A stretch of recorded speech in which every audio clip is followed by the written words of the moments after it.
Boa noite, sejam muito bem-vindos a mais um episódio do Pode Pôr Fé. É uma alegria muito grande poder estar partilhando de conversas edificantes aqui todas as semanas que, eu não tenho dúvida, tem gerado edificação para a sua vida e para a sua família. Se ainda não é inscrito aqui no nosso canal, se inscreva por aqui, você sempre tem uma palavra para o seu coração. Eu já quero encorajar você, se você ainda não deixou o like aqui no nosso canal, deixe. Se você ainda não compartilhou esse vídeo, agora é a hora de você compartilhar, porque a conversa hoje está para lá de especial. Hoje eu vou falar com o pastor Hudson Salles.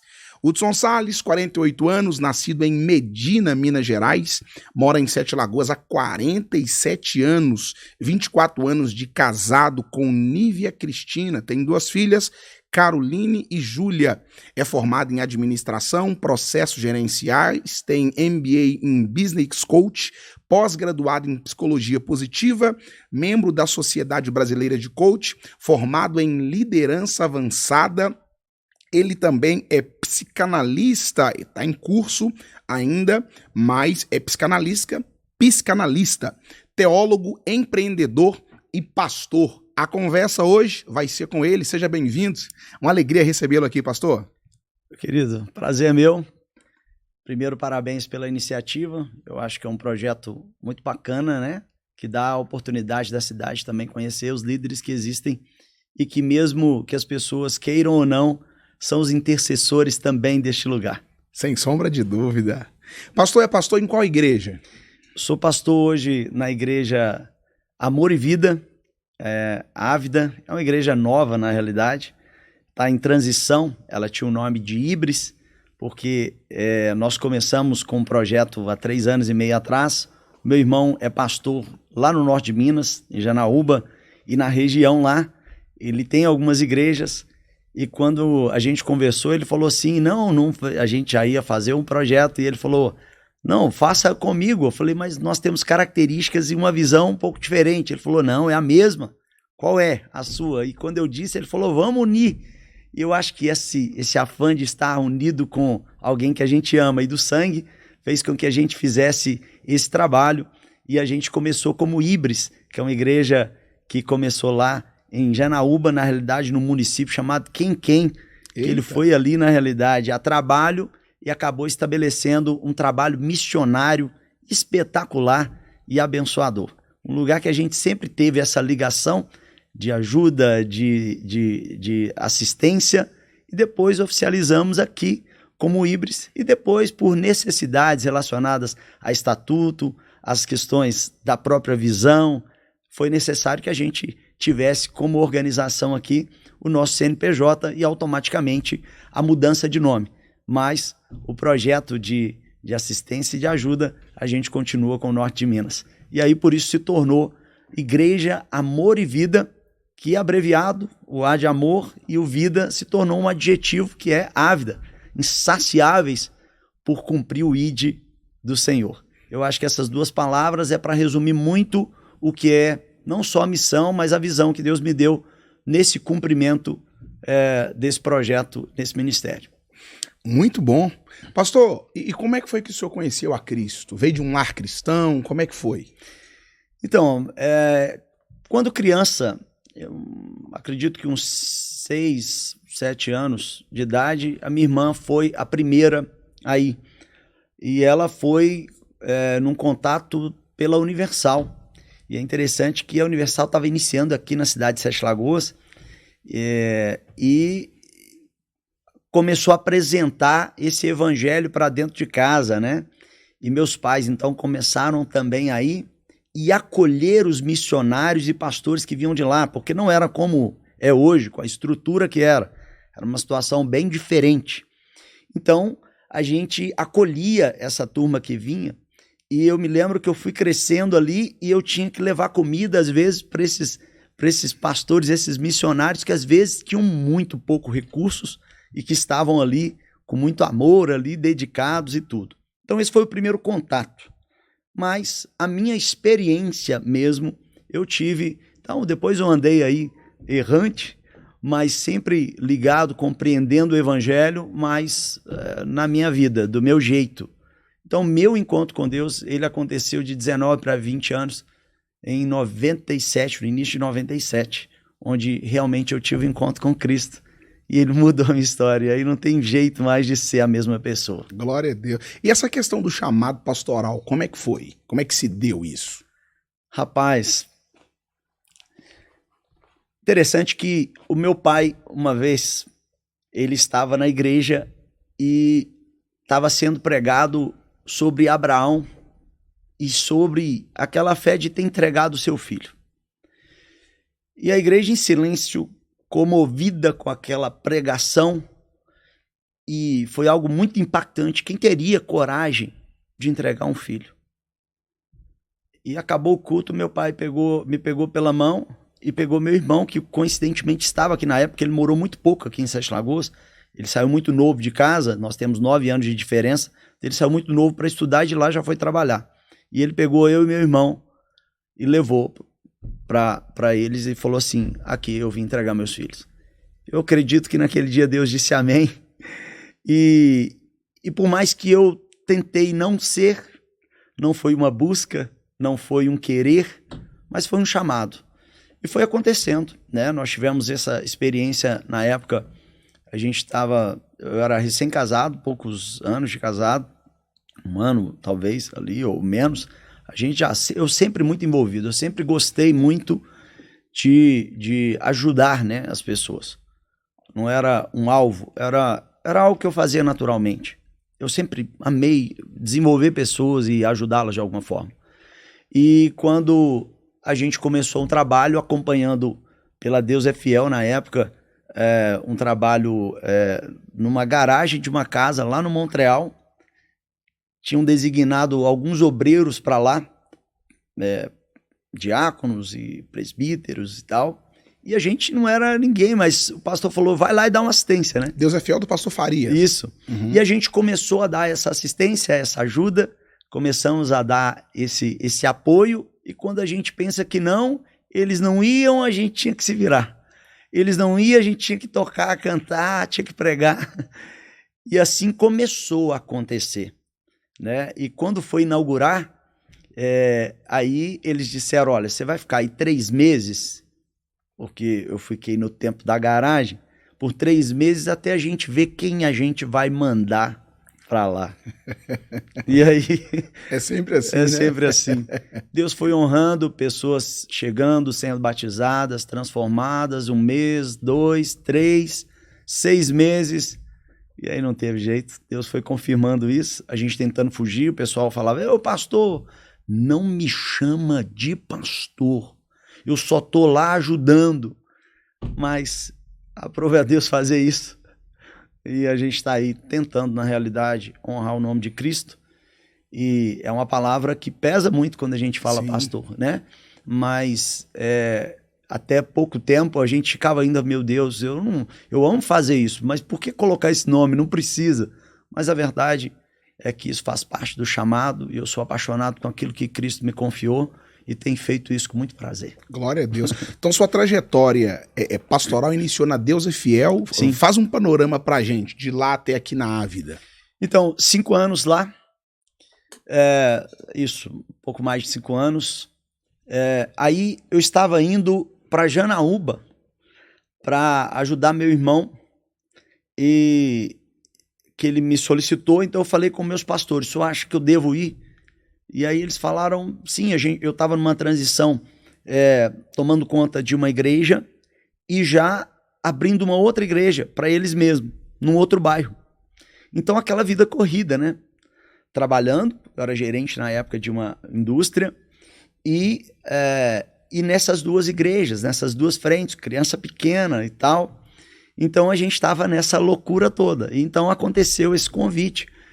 E eu perguntei a eles, eles falaram, não vai.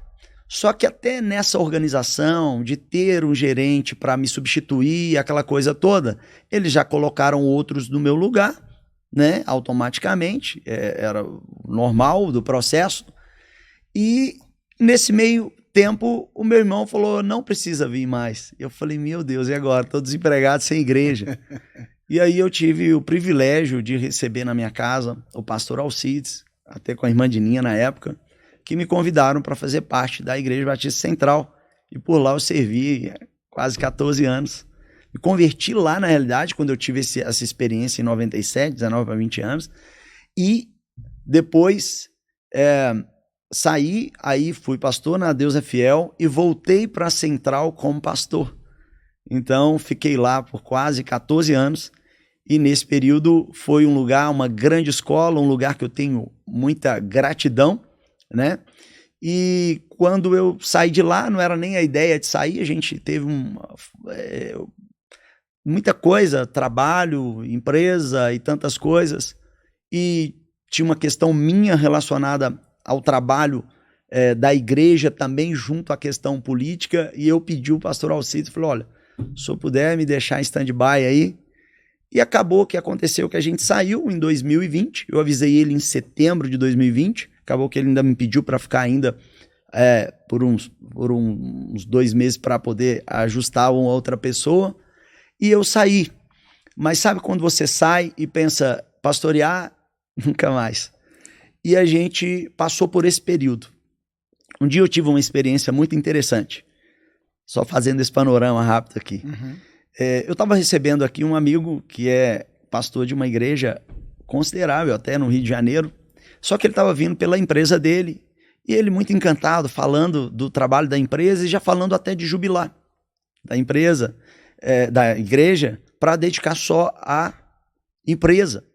E eu vi ele ali encantado, porque graças a Deus ele estava se dando muito bem e tudo, e eu vi ele encantado, assim, Deus começou a trabalhar o meu coração. Já tinha muitos meses que eu já tinha saído da igreja, já tinha recebido vários convites de bons amigos, inclusive, né? O próprio pastor Giovanni me chamou, o pastor Geraldo Simão, um grande amigo da Evangélica de Jesus e tal.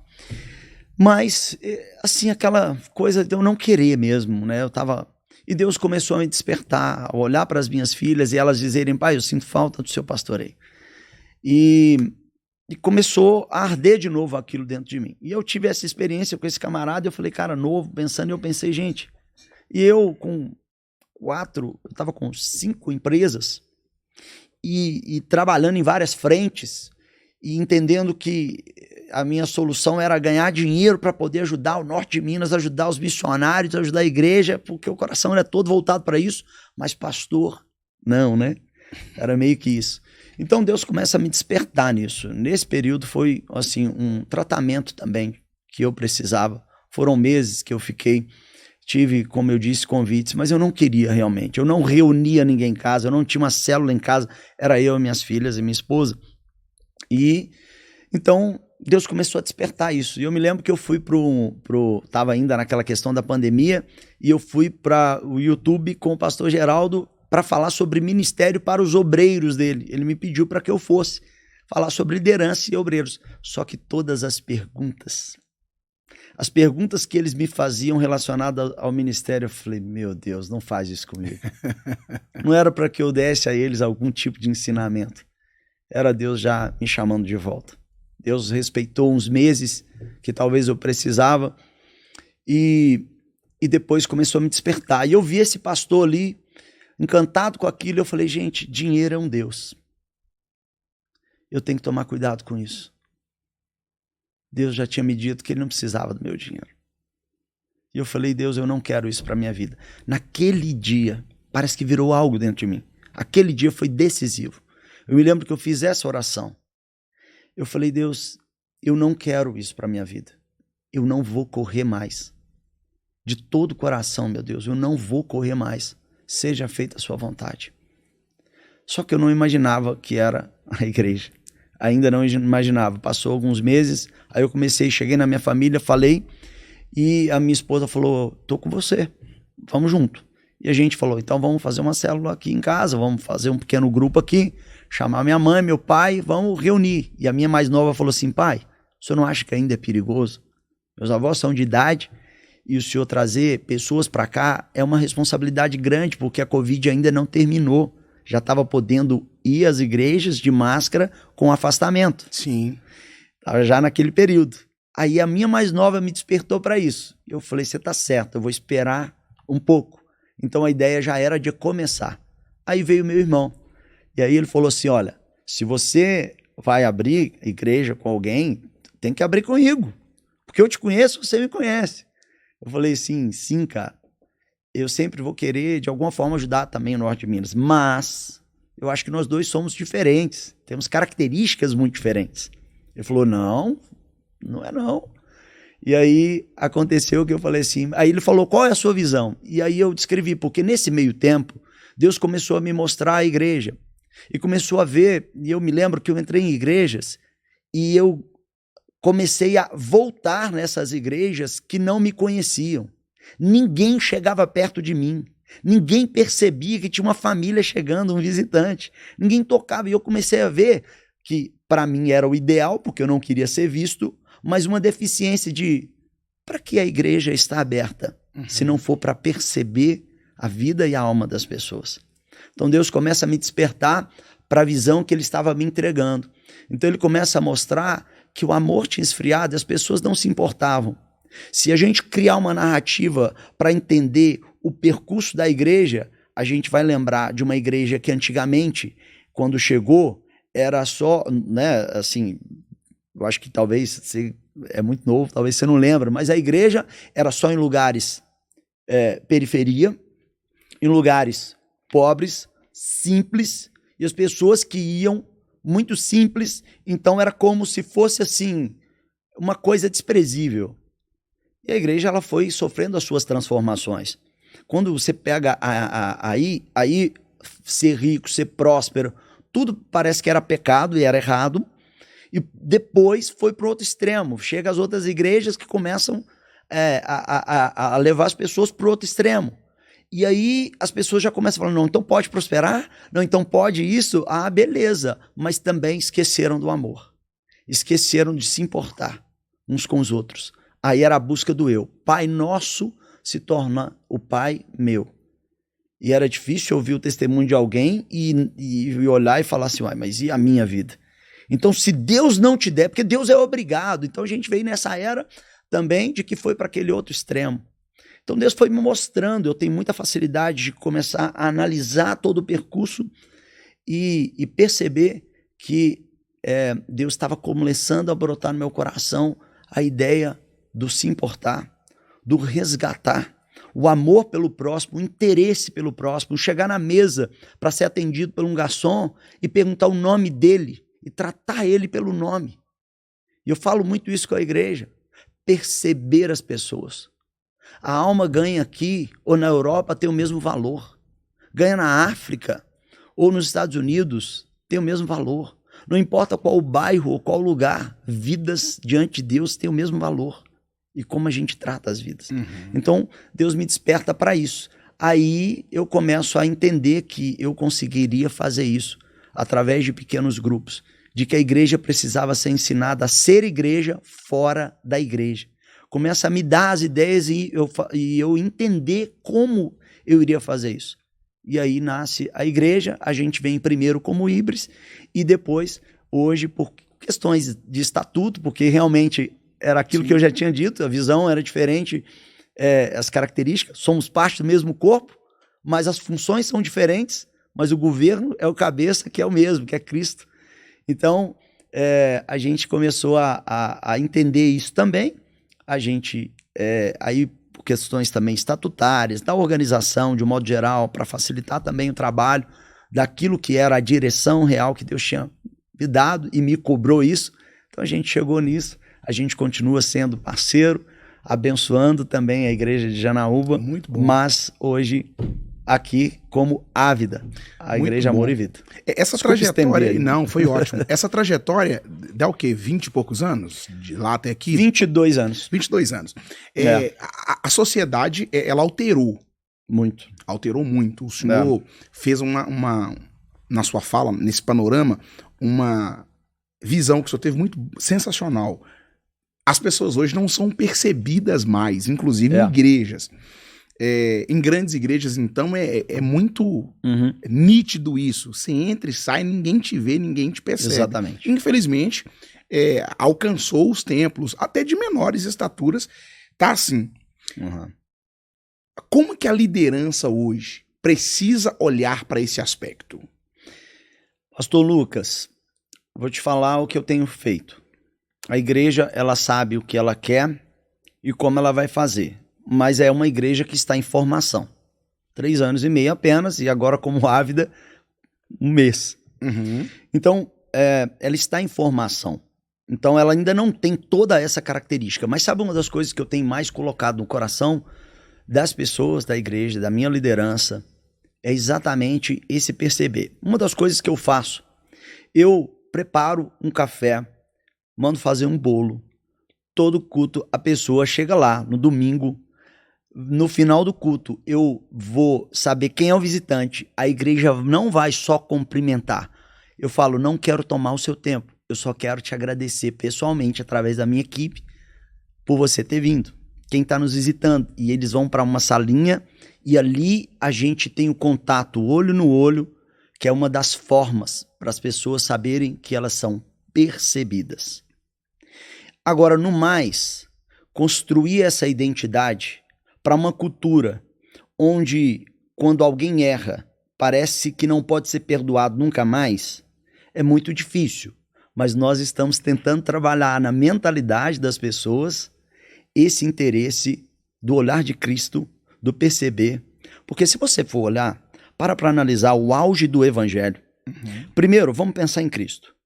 Ele vem, ele fica 3 anos exercendo o ministério dele. E como ele exerce esse ministério? Ele prega, assim, para multidões que seguiam ele, mas ele manda todo mundo ir embora para olhar onde é que tinha comida e fica sozinho no poço porque ele ia contactar com uma mulher, e ainda samaritana. Então, mesmo que ele estava no coletivo para aquela quantidade de pessoas, ele estava na individualidade para um. E quando ele ultrapassa isso, que vem, ele morre, ressuscita e etc., no auge do evangelho, ele fala com Filipe assim, vai para aquela estrada deserta. Estrada deserta. O cara tinha que estar sendo aproveitado para pregar no estádio. Vai para a estrada deserta. Que liga e tal, uma cidade. E aí quem vem lá? Vem um eunuco. O que é um eunuco naquela época? Qual o valor que essa pessoa tinha? Essa pessoa vai pregar lá para a África. Então, você percebe que Deus ele se importa com um e com o todo. E uma das coisas que mais me fez aprender isso foi que eu fazia a obra e às vezes eu evangelizava, andava quase 7 quilômetros, quase 14 quilômetros de volta, mas eu evangelizava as regiões. Aquela região tinha um ponto ali para poder tentar pregar o evangelho. Eu batia de porta em porta e depois ficava aquela expectativa. Hoje vai vir muita gente. E às vezes eu começava sem ninguém. Deus começou a me ensinar a valorizar cada vida. Está na minha essência. Não que eu sou alguma coisa, o que eu estou dizendo é porque eu... Só viu o tanto que é ruim o culto vazio, né? Só queria pelo menos um. Pelo menos um para me ouvir. Então, eu não me encanto quando a igreja está cheia. Eu me preocupo se a igreja está preparada para receber aquela quantidade de pessoas. E essa é a ilusão, muitas vezes, de muitos líderes. Se encantam com o que veem, mas esquecem que o trabalho é muita coisa para ser feito. Eu costumo dizer para a igreja que se nós temos uma estimativa 60 mil, 70 mil evangélicos em 7 Lagoas, então nós temos 200 mil fora. Então, se eu estou tão... porque tá cheia... Não é para vibrar ainda não. Não é para vibrar não, tem 200 mil aqui fora. Tem mais fora. Eu tenho que fazer dentro. alguma coisa. Mas primeiro, eu tenho tentado cuidar dos meus, para depois fazer com que eles se importem com aqueles que estão lá fora. Por isso, a igreja ser igreja fora da igreja. Pastor, essa atualização da sociedade, acho que o senhor viveu isso muito, essa transição muito forte, o senhor tem 48 anos, né? Sim. O senhor viveu isso muito forte estando nos negócios e na igreja. Acho Sim. que o senhor tem uma profundidade, uma bagagem para falar sobre isso.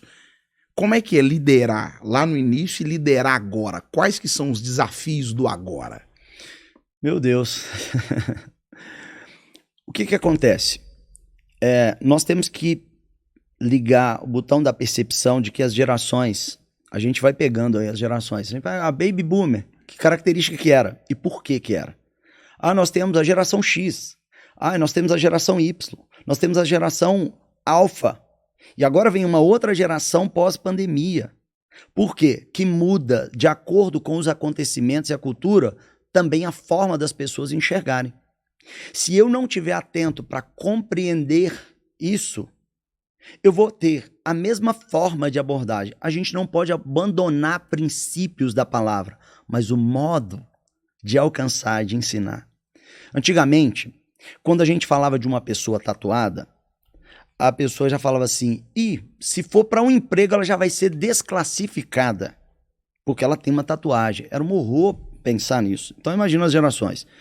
Eu sou de uma geração de que um líder, e por isso que a centralização na época, ela tinha uma grande validade, porque bastava a palavra do líder. A gente foi ensinado a respeitar toda a autoridade constituída. Qualquer pessoa mais velha, a gente já chamava de senhor. A gente foi ensinado a respeitar professor. A gente foi ensinado a respeitar qualquer tipo de autoridade. Então, esse tipo de liderança centralizadora, ela não tinha nenhum problema pra gente, porque a gente pegava aquilo ali e a gente assumia a autorresponsabilidade. Hoje nós temos uma geração que ela pode ter muitas habilidades, mas ela tem muitas deficiências emocionais. E com essas deficiências emocionais, as pessoas estão ávidas por algo, mas se nós acessarmos elas da mesma forma como nós acessávamos no passado, esquece. Não vai. Aí é que entra a questão do que se trata o amor. O amor é acolhimento e não julgamento. A restauração é um dos lemas da igreja, é amar, restaurar, preparar e enviar. Amar é acolher e não julgar. Restaurar, aí sim, é um processo, é um trabalho. Uhum. Agora, preparar é entender que, agora você vai entender que Deus é Deus em mim e Deus através de mim, para alguém. Não para só em mim. O evangelho parou muito isso, Deus para mim, mas e o Deus através de mim? Então, respondendo a sua pergunta, como as gerações elas foram mudando, né? A gente, eu peço muito a Deus. Uma das coisas que eu aprendi a pedir logo quando eu me converti foi que me desse visão, sabedoria e discernimento. Esse tipo de oração nunca saiu dos meus lábios, nunca saiu. E eu atribuo tudo isso a Deus, porque eu vejo às vezes o jovem e ao invés de olhar com um olhar de condenação que a minha geração olhava ou era olhada, eu já olho com um olhar de misericórdia e de como eu vou conseguir acessar. Porque eu não estou preocupado.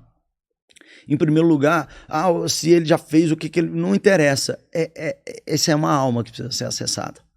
Então, o olhar do amor puro, sem julgamento, ele precisa ser colocado como um óculos que a gente coloca. Olhar do amor sem julgamento. Deixa eu olhar.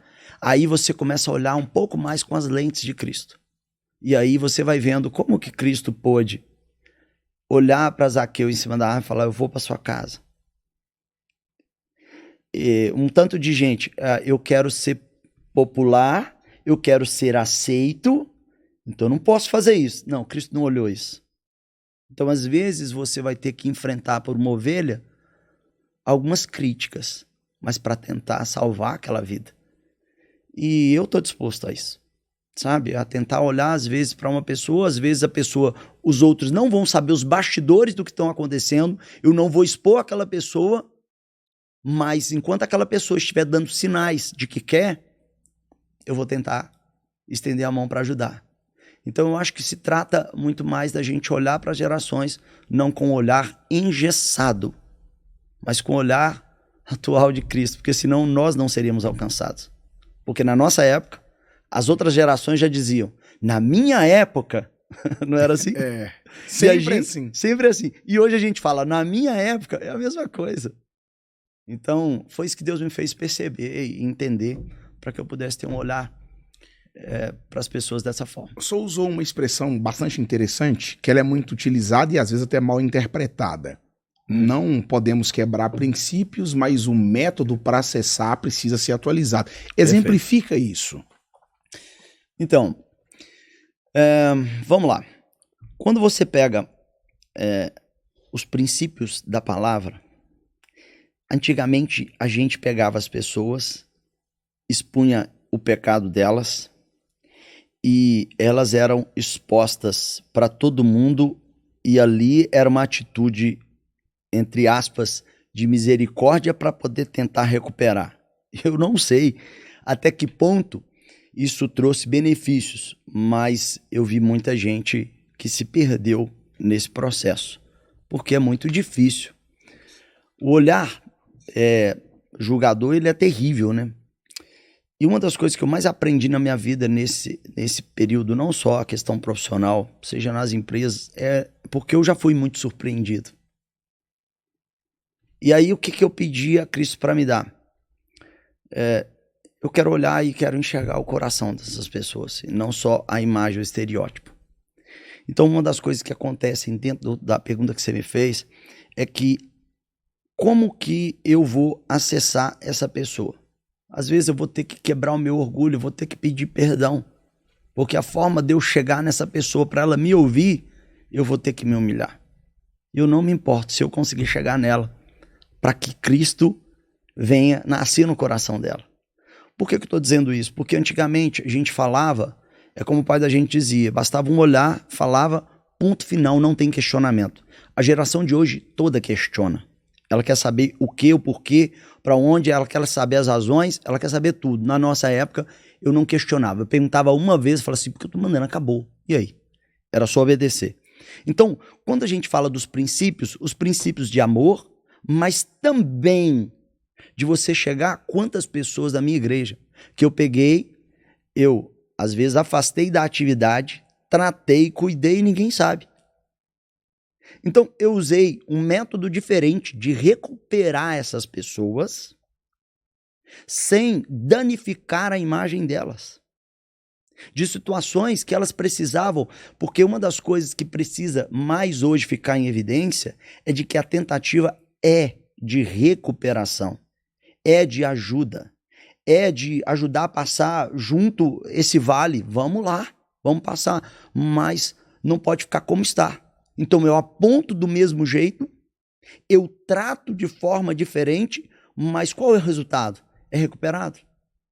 Se é recuperado, eu usei um outro método, mas eu não abandonei os princípios. Então tem gente falando assim, pastor, você é bonzinho demais. Ninguém sabe como eu sou, às vezes, ou muitos sabem como eu sou. Quando eu sento cara a cara com alguém, eu não falto com a verdade com essa pessoa. Às vezes sou até duro, mas tem uma coisa, a forma como eu falo, em nenhum momento essa pessoa vai ver uma forma de punição, de agressão ou algo parecido. Ela vai enxergar amor, porque é o que eu tento ter de Cristo na minha vida. Então, eu trato, o método é diferente, mas no final eu consigo resgatar. Então, esse foi o sucesso. E às vezes a pessoa tá chateada comigo, com alguma coisa. Então, por isso que eu te disse que às vezes eu chego e falo assim, olha, primeiro, eu acho que eu te feri. Mas eu vi que essa pessoa interpretou de forma diferente. Não foi isso que eu quis dizer. E às vezes, ao invés de eu te falar assim, não falo, eu vou para a briga, eu falo, não, você se sentiu ofendido, me perdoa. Mas eu de verdade não foi essa a intenção. Porque eu preciso ter a chance de ser ouvido para tentar resgatar aquela pessoa. Mas, torno a dizer, uma coisa é o método, outra coisa é abandonar o princípio. Eu não negocio o princípio. Porque se eu negociar o princípio, eu fico com dó de tudo, eu cedo a tudo e todo mundo pode fazer o que quiser. E não é assim. Então, aparentemente, não. A gente trata. Mas a forma de tratar, eu não sei se eu consegui responder, Sim. mas... Eu vi aqui na formação do senhor, o senhor tem formação... e o senhor é membro também da Sociedade Brasileira de Coach. Conta pra gente, o que é isso? Então, é uma área que eu tenho dificuldade de falar porque ficou muito vulgarizado. E depois fizeram até uma campanha, Pastor Coach, né? Que, infelizmente, retrataram muitas verdades de muita gente que, às vezes, leva para a igreja uma metodologia sem, às vezes, a noção exata da ciência. Uhum. E a minha formação nisso tudo aí eu sou muito chato com isso. Eu fui estudar e eu fui fazer a minha formação, então eu ia para São Paulo, ficava lá uma semana, vinha, passava 2 meses, voltava até completar todo o período. Eu fiquei uns 2 anos e meio fazendo um trabalho assim. entendendo todas as bases científicas de algumas coisas relacionadas ao comportamento humano. Porém, todas as bases que foram comprovadas pela ciência, todas elas, a Bíblia já dizia. A Bíblia já falava. E é impressionante. Hoje as pessoas têm um preconceito, porque infelizmente teve muita gente que acessou qualquer coisa que foi dada como um método, e eu não fui estudar o método.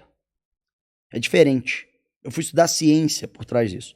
Vou te dar um exemplo. Eu me lembro que eu chegava lá e eles falavam assim, olha, nós vamos trazer para vocês algo que a ciência tem colocado em pesquisa há mais de 40 anos e foi comprovado, e que não sei o que, e isso, aquilo outro, e a gente, o que é? O poder do perdão. Tá na Bíblia. Entende? Aí eu falava com um colega aí, né, já tá na Bíblia.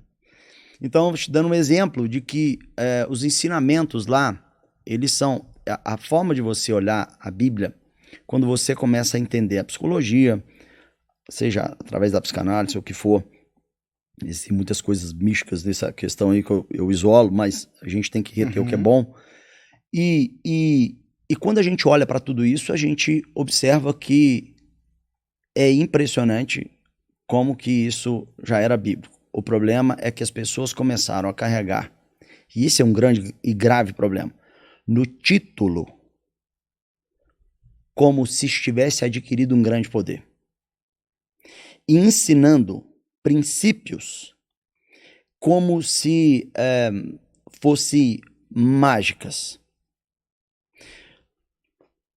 A salvação, o milagre, ele não se explica. Deus não é nem por merecimento. Às vezes a gente ora por alguém que nem crê em Deus porque ele está hospitalizado, né, aconteceu um milagre na vida dele, ele não vai admitir, e a gente sabe que o poder da oração aconteceu e a pessoa nunca vai admitir, porque não se explica. Mas as bênçãos, elas passam também pela meritocracia, aquela questão peraí, se eu vou gerir bem as minhas finanças, tem gente que é incrédulo e consegue gerir bem as finanças. Um exemplo. Sim. São princípios da lei da vida mesmo, sim, estabelecidos por Deus, inclusive. Mas são princípios. A Bíblia fala que os filhos das trevas são mais prudentes que os filhos da luz. Matrimônio, criação de filhos, tudo, etc. Tudo, sim, são princípios. Sim. Que, se seguidos, mesmo que a pessoa não crê em Deus, são princípios. Vai dar certo. A questão da salvação, ela é outra coisa. Mas a questão desses princípios, de dar certo isso ou aquilo, então nada mais é do que uma ciência. O fazer parte, por que eu cito ser parte da Sociedade Brasileira de Coaching? Porque não é uma sociedade que vai aderir àquele que fez um cursinho. Então essa é a questão. Mas alguém que estudou a ciência por trás daquilo. A psicologia positiva, o que é? Antigamente eu era o principal crítico, porque eu não sabia do que se tratava. Eu achava que era a força do pensamento positivo. Aí você pega como é que a gente fala? A ciência quântica? A quântica aí. Aí, porque não sei o que, isso e aquilo. Aí a gente vai vendo, a ciência vai comprovando o poder que tem a palavra. O japonês pega um recipiente limpo, alguns recipientes limpos, virgens ali, vai numa fonte pura, coloca água, veda e coloca o nome, água pura, água limpa. No outro ele colocou água podre, água ruim, água contaminada. E todos os dias ele gastava uma energia para poder dizer para cada água segundo o que ele tinha escrito.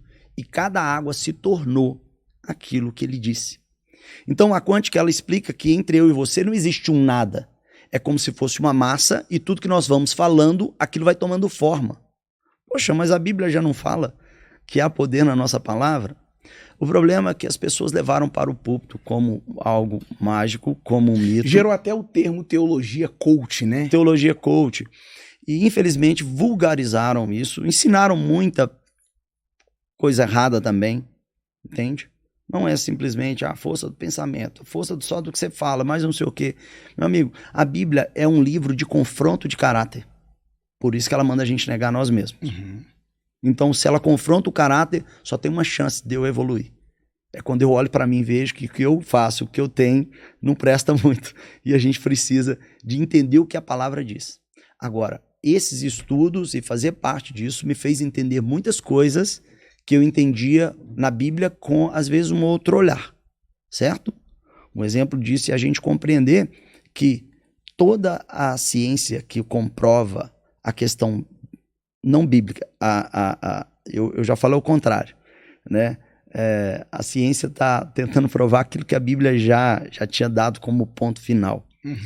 E acabou. Mas a gente tem que aprender a respeitar e a entender que quando a gente só julga teologia coach sem conhecer a ciência por trás disso, eu estou julgando muita gente no mesmo patamar do que outros que realmente fizeram muita besteira. Eu aprendi, cara, que eu não desfaço de ninguém, nem de uma criança. E até eu entender e conhecer melhor sobre aquilo, eu prefiro observar, sabe? Mas então teve isso. Então eu te falo que eu coloquei isso aí e deixei de colocar muitas outras coisas. Por quê? Porque eu acho que tem mais peso negativo do que positivo. Mas eu não poderia deixar de fugir desse assunto também. As ferramentas coaches com a pregação, como é que o senhor lidar com isso? Porque nós temos realmente coaches aí ministrando, é só sentar na internet. Verdade, você vê que não são pregadores. Não são pregadores. Como é que fica essa questão para o senhor? Pregação do evangelho, coach. Existe alguma ligação? Não existe? Algumas ferramentas coaches que dá para ser utilizada? Não dá? Eu vou te responder da seguinte maneira. Quando você pega a Bíblia, em primeiro lugar, antes de ser um livro religioso, ele é um livro histórico. Ele conta uma história. Ele não são versículos mágicos, ele é uma história. Uma história que conta de uma nação, de um povo que teve seus altos e baixos, de um povo que deu muita manota, que teve que ser escravizado por outro povo, uma série de comportamentos que vão demonstrando, certo? O todo desse povo. Deus não escondeu nada das deficiências e também das qualidades desse povo. Deus não escondeu nada, inclusive nem dos reis, nem dos profetas. Então, todo mundo mostrou ali também a sua carga de defeitos, vamos dizer assim. Então, a Bíblia ela é um todo. Ela fala de saúde espiritual, mas ela também fala de saúde do corpo. Ela fala sobre a mente. Se mesmo a gente tem abordado a respeito do Janeiro Branco, né, um pouco sobre a saúde emocional. O que acontece? Você vai entender o porquê que eu estou dizendo isso. A Bíblia, então, ela ensina sobre as finanças. Se eu não me engano, são mais de 2.455 versículos relacionados à administração, finanças, etc. Se Deus falou tanto disso, é porque isso é muito sério. É a única coisa que ele chama de um Deus, concorrendo com ele. E tem lá também no livro de Lucas, fala uma coisa interessante. Se você não sabe lidar com as riquezas deste mundo ímpio, quem lhes confiará as verdadeiras riquezas? É só a gente fazer uma comparação quando ele começa com um jovem rico. E ele fala, olha, tem um tesouro lá que a traça não vai pegar e tal. Então, de que ele está dizendo? Ele está falando até de salvação, quando se trata de dinheiro. O que eu estou criando a narrativa para você entender?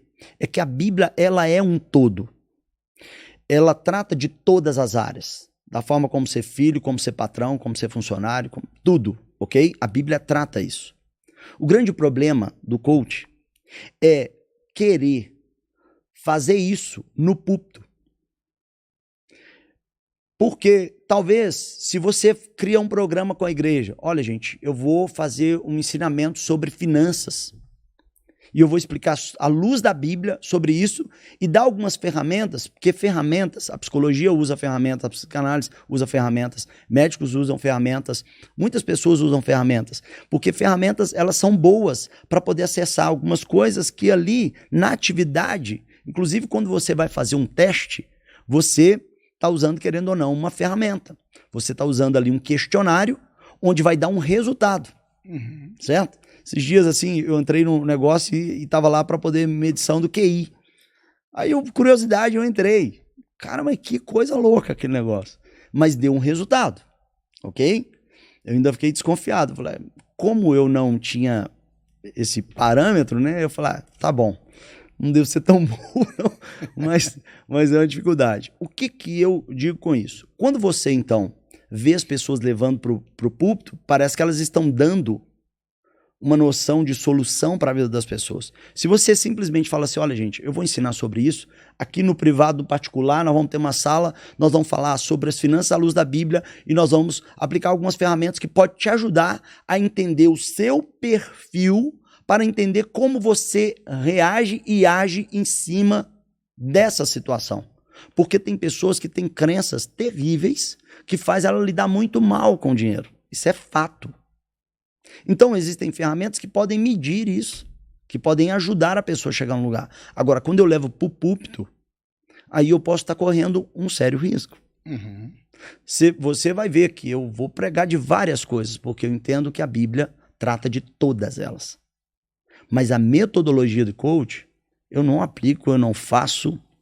De vez em quando a gente dá algum treinamento que a gente quer, que o pessoal quer saber um pouco mais, como é que funciona meu cérebro, mais o lado direito, o lado esquerdo, às vezes a gente aplica uma ferramenta, ajeita alguma coisa para ajudar a pessoa a encontrar um pouquinho da análise do perfil dela. Porque eu fazia isso, dando treinamento em empresas, tem muito treinamento. Eu fui um dos pioneiros aqui em Sete Lagoas, principalmente com essa questão do coach na época, que ninguém nem sabia o que era. Mas, torno a dizer, eu acho que a gente não pode misturar, mas a gente pode e deve reter muita coisa boa, porque nada mais ela comprova o que a Bíblia diz. Então, eu não posso rejeitá-la, mas eu não posso usar ela como achando que ela é a solução de alguma coisa, porque não é. Muito bom. E aí, o que você está achando do outro lado desse bate-papo? Deixa aqui nos comentários quais são as suas impressões. É muito bom ter você aqui. Pastor, o senhor também está estudando psicanálise. Qual que é a diferença do psicólogo e do psicanalista? Então, a psicanálise, ela é uma linha que começou a ser desenvolvida por Freud. Depois nós tivemos outros nomes e bons nomes que ajudaram as pessoas a compreenderem um outro ângulo que Freud muitas vezes nem aceitava. Então, nós tivemos várias pessoas que foram acrescentando nesse estudo. E quando você faz a psicologia, ela também tem a matéria de psicanálise, correto? Ela também tem.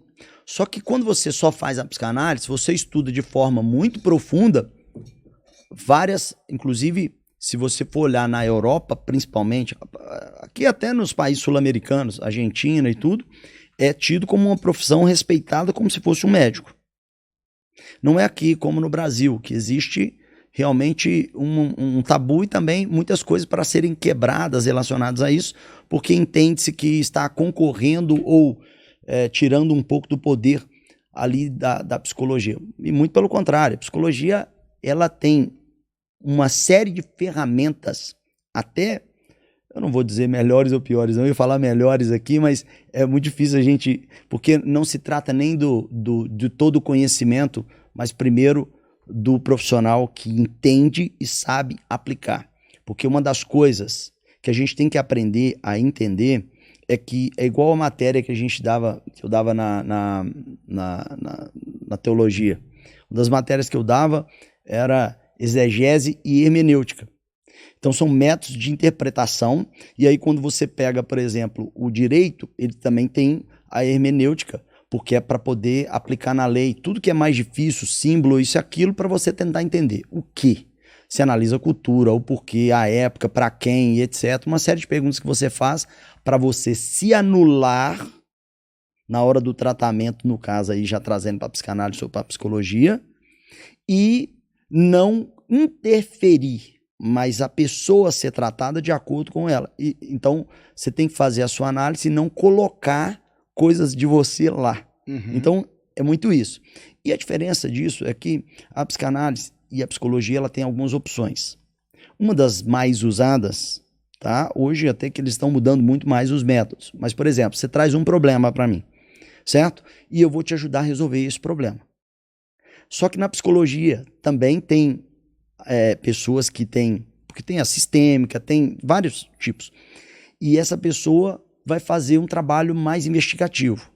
A psicanálise, ela só faz o trabalho investigativo, que não é esse o problema seu. O que te leva a ser assim? E aí começa a investigação e a gente começa a ver que são raízes desde a infância, que nós carregamos como cultura, como forma e modelo de ação e de reação. Que tipo de problema que leva alguém a um psicanalista? Eu fui para uma escola que eu era obrigado a ser terapeutizado. Diferente da psicologia que faz na universidade, você não passa por esse processo. No meu caso, eu tenho que... Um dos critérios da minha escola é você estudar, mas também está incluído no valor que você paga, pelo menos uma sessão, para você também ser tratado, para tratar os outros. Que é aquilo que eu disse sobre a responsabilidade de tratar os outros, que a gente tem que saber, entre aspas, se anular. Então, a pergunta, desculpa, fugiu aqui. O que tipo de problema que leva alguém a... Então, são inúmeros. Vou te dar um exemplo. Casais, por exemplo, eles vão brigar e, às vezes, você vai investigar, não tem um motivo, só brigam demais. Se você pega uma pessoa que veio de uma casa que sempre ela viu muitos conflitos, tudo tinha um conflito, sempre tinha alguém brigando, ou era o pai com a mãe, ou mais não sei o quê, e ela traz esse modelo, ela começa a se relacionar com o marido, aí o primeiro dia maravilhoso, o segundo dia maravilhoso, o terceiro dia maravilhoso, no dia ela tá emburrada do nada, um exemplo, tá emburrada do nada, certo? E a sua alma, ela criou um modelo e ela rege toda a sua vida em cima do modelo que ela captou dos 5 sentidos que a gente tem. A gente grava as coisas em cima do que a gente vê, do que a gente sente. Tanto que quando você passa na rua, você sente o cheiro, vamos supor, de uma comida, você fala assim, não, lembrei da minha avó, um exemplo. Ou de um perfume, lembrei do fulano. Não é assim? Sim. É assim, a gente escuta uma música, a gente arremete a 1900 e alguma coisa, a uma lembrança, porque memória.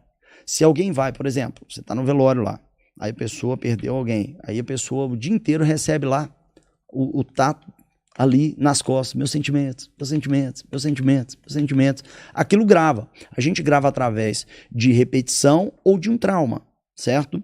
Então, passou muitos anos, a pessoa tá super bem. Quando você vai lá, alguém abraça, você nem sabe, vai lá, abraça, ei, tudo bem, e pega naquele lugar, memória muscular. Aquela pessoa cai o semblante, os ombros caem, a pessoa fica triste, não sabe por quê. Te remeteu a lá. Ela não sabe que é isso, ela só está sendo manipulada inconscientemente por isso. Então são várias situações. Então você pega o marido ali, que eu disse, aí a pessoa tá lá, briga por nada. Não, hoje e tal, e vai brigar. Mas por quê? Abstinência de conflito. É igual a abstinência do drogado. Então a pessoa que tem abstinência, sem ela perceber, ela cria um conflito porque o interior dela, o inconsciente dela está com uma necessidade de um conflito, porque ela acostumou com esse ambiente.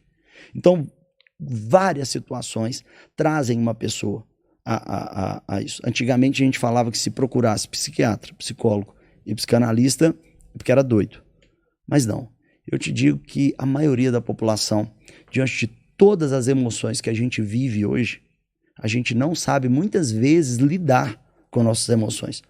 Porque você pega hoje o acesso que você tem, você pega um celular, em 10 minutos você tem várias emoções no mesmo instante, sem sair do lugar e sem contactar com ninguém. Sim. Você chora, você ri, você tudo. Eu ia tocar exatamente nesse assunto das emoções. O senhor veio de um ambiente mais refinado, mas no ambiente que eu vim, quem procurava não era doido, não, estava endemoniado. E essa questão do emocional, porque eu conheço crentes que tá com depressão profunda, precisa ser tratado, mas ele não vai porque existe uma resistência religiosa, justamente. Como é que o senhor vê isso? Porque existem pessoas na igreja, não sei se onde o senhor congrega, mas já passei por muitos lugares que você percebe a pessoa tá ali o tempo inteiro, orando, pedindo a Deus, e às vezes eu fico tentando interpretar a Deus, né? Poxa, eu já deixei o médico isso, vai lá. Eu falei pra igreja ontem até isso, né? Eu falei, quando a gente quebra um braço, a gente deixa ele curar sozinho? Lógico que não. A gente vai no hospital porque tem que ter ali ortopedista, fazer o raio-x e tal, colar se for preciso fazer a cirurgia. É assim que funciona, né? Se a gente tem qualquer outro tipo de problema, aí eu até brinquei com o pessoal, falei assim, hoje, se você não está satisfeito com os seus cílios, que está pequeno, você coloca um grande. Seu cabelo está grande, você coloca você corta, se está pequeno, você emenda. Você pode colocar o que você quiser fazer, você cuida de um monte de coisa, da sua beleza, mas se você olha no espelho, o seu estereótipo pode estar lindo, mas sua cabeça está mal, emocionalmente. Mas o tabu, a religiosidade faz a gente achar que é demônio. Ainda existe muito a sociedade, frescura. Então, essas palavras têm ajudado a contribuir com pessoas, inclusive a entender que elas pode ser frescura, e tem, é claro, os vitimistas, tem vários quadros e várias situações, mas é um grande problema, porque isso começa da liderança. Imagina a própria liderança tratar isso como falta de Deus. Tem uns que nem falam que é demônio, não, fala assim, isso é falta de Deus, isso é falta de orar. Com toda honestidade, que eu vou ser muito sincero, está faltando muito conhecimento, entendimento de nós líderes. Sabe, temos mais responsabilidades na hora de abrir a boca, porque muita gente destruiu muita gente pela falta de entendimento, por orientações erradas.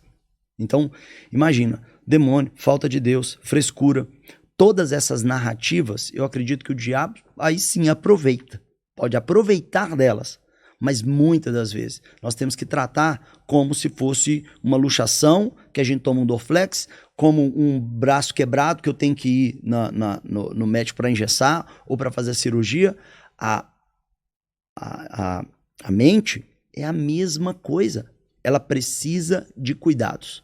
Imagina a Bíblia dizendo assim, enganoso é o coração, mais do que todas as coisas. Sabe qual que é das nomenclaturas que a gente dá ao diabo? Você sabe? É de enganador. Está dizendo que o coração engana mais. E fala assim ainda, e perverso. Quem o conhecerá? Aí vai lá em Provérbios e vai dizer o quê? Que de tudo que se deve guardar, guarde o coração, porque dele procede as saídas da vida. Então, o que está saindo daqui é exatamente o que foi firmado. Então tem que ser tratado. São tabus que precisam ser quebrados. Porque tem muita... Aí você vai olhar quantos pastores não estão sabendo lidar. Síndrome de burnout. Não estão sabendo lidar com suas emoções. Líderes estão suicidando. Por quê? Porque virou um pecado falar que está doente da cabeça. Nós precisamos de tratamento. Pastor, o líder que ele é centralizador, aqui em Sete Lagoas não deve ter, mas em São Paulo, onde eu estava, eu vi muito. Líder coronel que não delega nada para ninguém. Isso é um sintoma que ele não sabe lidar com as emoções? Totalmente. Nós temos muitos perfis, por exemplo, narcisistas. Sabe? É difícil dizer isso, né? É difícil dizer isso, mas é uma verdade. E você sabe uma das coisas que eu cheguei numa conclusão, não só estudando, mas sendo tratado. E aqui eu finalizo, só para você ter uma ideia. Nós, pastores, a maioria, claro, geralmente vai construindo essa narrativa de ajudar o próximo, de ser ponte bênção para o próximo, porque também existem algumas carências da gente que a gente nem sabe nem percebe. Às vezes nós estamos em busca de uma aprovação e nem percebemos. Quando eu descobri isso, foi tão libertador para mim. Quando você sobe e não depende de mais nada disso. Saber quem você é fundamental. Mas sabe uma outra coisa libertadora? Saber também quem você não é. Porque isso, cara, dá para você um poder imenso. E essas pessoas, às vezes, podem ser fantásticas, maravilhosas, bons líderes, mas, infelizmente, por causa de não admitir a ajuda ou buscar essa ajuda, tem não só sendo doente, mas adoecendo muita gente. Pós-pandemia agora, como é que o senhor está encarando que os líderes voltaram bem, souberam lidar, piorou essa questão emocional? Como é que o senhor está vendo isso? Eu acho que pelo menos já foi um alerta de que a pandemia ela não respeitou ninguém. Ela não respeitou ninguém. Praga nenhuma chegará à sua tenda. Não. O crente morreu, o pastor morreu, não respeitou ninguém. Foi uma grande lição de Deus para nós. Eu confesso assim que diante até das andanças que eu tive no período que eu fiquei muitos meses longe da igreja de uma forma efetiva, até a igreja ser aberta, foi aberta em julho de 2021, aí eu olho às vezes para a forma das pessoas tratarem quem chegava ou não tratar, já é um sinal de que muita gente não aprendeu muita coisa. Mas ser humano, eu acho que é uma necessidade que a gente tem de resgatar.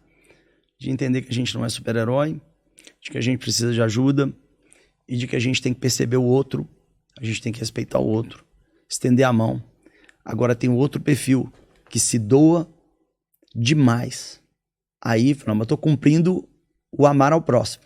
Só que esqueceram que a condição de amar ao próximo, que apesar da frase vir primeiro, ame ao próximo, está uma condição, como, uma vírgula diz, como a ti mesmo. Então, às vezes, as pessoas até se doam mais do que devem, fazem mais do que devem, porque, na realidade, estão buscando uma aprovação e não estão amando a si mesmo.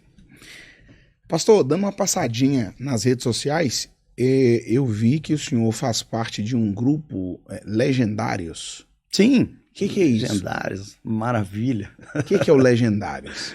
Legendários é uma experiência de alguns amigos que foram para a montanha e que tiveram ali uma experiência espiritual na montanha e foram para uma aventura comum. Esses amigos na Guatemala. Quando o senhor fala montanha, montanha escalar mesmo. Escalar ali e tal, meio do mato, monte e tal, floresta. E eles tiveram uma experiência com Deus. E essa experiência ela foi tão impactante para a vida desses amigos que eles falaram, outros homens precisam ter essa experiência. Então eles começaram a fazer um programa chamado Legendário, que eles começaram a dar um número, por exemplo, eu sou o Legendário 60.103. De uma forma mundial, eu tenho essa numeração.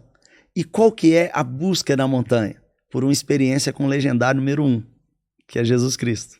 Então eles deram aí esse título de Legendários para essa busca por Cristo, por essa experiência. Então é um trabalho onde os homens sobem sim a montanha e tem ali, claro, algumas tratativas que a gente não pode relatar aqui, e não é por uma questão de segredo de Estado, não. É por uma questão de que cada um vai ter a sua tratativa de uma forma. Porque existem áreas na minha vida que são diferentes da área da sua vida. Não, cada um vai ter uma experiência. Se eu conto a minha narrativa, eu estou colocando ou condicionando a sua mente a achar que se trata disso especificamente. Mas, num resumo, nós subimos a montanha, eu tive essa experiência e foi uma experiência tremenda, um tratamento de choque que nos ajuda muito a compreender o nosso papel na sociedade como homem, dentro dos parâmetros bíblicos, a nossa responsabilidade, porque hoje está faltando muito homem, muita gente para bater a mão no peito e, de um modo geral, o ser humano ser autorresponsável também. Assumir certas responsabilidades. É bom explicar que ser homem e ser macho é duas coisas distintas. Né? Exatamente. Então, assim, então tem muita gente que não tem assumido a postura que precisa assumir. E querendo ou não, o Legendário ele faz um trabalho muito bacana relacionado a esse despertar, a essa consciência.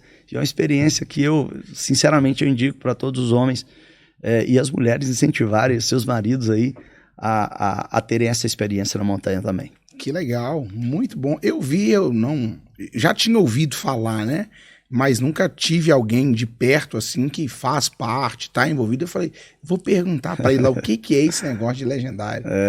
Pastor, legal. Que alegria bater esse papo com o senhor. Obrigado mesmo, tá? Amém. Gratidão por ter aceitado o convite de estar vindo aqui. Foi um prazer enorme ter ficado esse período aqui com o senhor, ter disponibilizado o seu tempo para contar um pouquinho da sua história e compartilhar conosco. É sempre uma alegria mesmo. Foi muito bom. Eu que agradeço, né? Eu espero ter contribuído com algo. Eu só quero dizer que eu amo esse lugar, eu amo essa cidade. Eu tenho em Deus, assim, um papel a cumprir. Sou um homem muito falho, mas tenho buscado muito em Deus, de alguma forma, ser um instrumento dele nesse lugar. Que Deus possa te abençoar no seu projeto. Amém. Eu achei muito bacana e eu espero de verdade que dê muito certo. Eu espero que empresários também possam apoiar e ajudar para manter, porque eu acho que é uma oportunidade de pessoas conhecerem vários líderes e tão bons líderes que existem na cidade. Que Deus te abençoe também. Muito obrigado.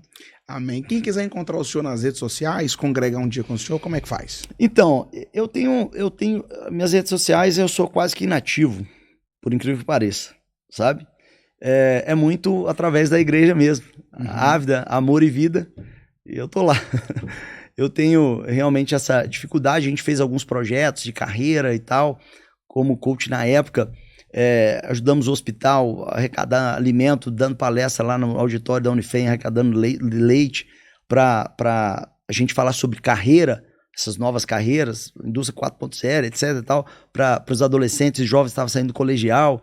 Então a gente fez, então tem ainda um Instagram que movimentou isso por aquela época, mas eu quase não movimento. Então através da igreja mesmo, Ávida, Amor e Vida, e quem quiser tá indo lá fazer uma visita, eu vou ter muito prazer e muito carinho de recebê-los. Qual que é o endereço da igreja lá, os dias de culto? Tonico Reis, 2500, ali pertinho do Açaí, em frente à motopista ali, logo no início, quando você começa a pegar a avenida, quando você vai sentido UPA ali, ela fica do outro lado, né? Ali perto daquela academia fitness, né? Os cultos lá, eles acontecem nos lares, nas terças-feiras, acontecem nas quintas lá, às 19h30, e às 18 horas no domingo. Nós temos o domingo de manhã, que é um projeto que a gente tem mais interno. A gente tem escola de maturidade, algumas escolas que a gente aproveita os domingos, às vezes, por períodos, não só constantes, para o pessoal não ficar tendo aquelas... E a gente usa isso mais de forma interna. Mas para todos aí, nós temos aí as quintas e temos as sextas-feiras também, que os jovens têm feito um trabalho lá também. Então, culto público é terça? Terça nas casas, na realidade. É nos lares. Então, na quinta... 19h30, na sexta dos jovens 19h30 e no domingo às 18 horas. 18 horas, 6 da tarde, noite, né? Muito bom. Pra acabar mais cedo. Muito bom. Deus abençoe. Amém. Muito obrigado a você que nos acompanhou até este momento. O papo foi muito bom, esclarecedor, edificante. E a gente volta quinta-feira que vem, se o Senhor assim nos permitir. Tudo a gente faz no reino, se for a vontade dele. Deus te abençoe. Tchau, tchau. Até a próxima oportunidade.